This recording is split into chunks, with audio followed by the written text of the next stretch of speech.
ვალერი ხაბურძანიას პოლიტიკაში დაბრუნებაზე რას ფიქრობთ მას სურს პარტია შექმნას?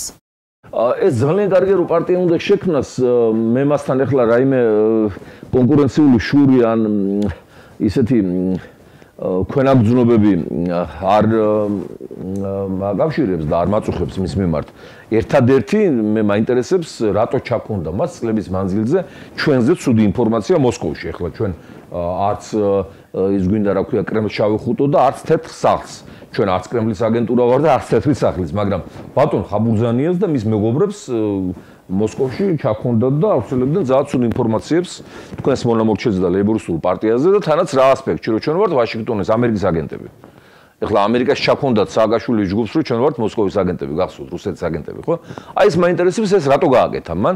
რუსეთში ძალიან ბევრი ელიტაში მყოფი მოღვაწე ჩემთან სწავლობდა და კონტაქტები მაქვს და აი მეუბნებიან, რომ აი ესეთი ინფორმაციებია და უბრალოდ გულდასაწყვეტია, როდესაც რაღაცა გაუხსნელი მიზნით კომპრომეტაციას უკეთებ პიროვნებას სულად უსაფუძვლოდ. აბა როგორ ავარ ახლა მე ვაშინგტონის აგენტი ან ამერიკის აგენტი, როცა ამერიკაში აქეთ მეძახიან რუსეთის აგენტზე, ნუ მოკლედ აი ეს პრობლემა გვაქვს ჩვენ ამ პიროვნებასთან. სხვა ახლა კი ბატონო შექმნას პარტია იმდენ უღირს ვინმეს აქვს პარტია შექმნილი, რომ ახლა ხაბურძანია მათთან შედარებით ის არის რა ქვია ლომეშაპი.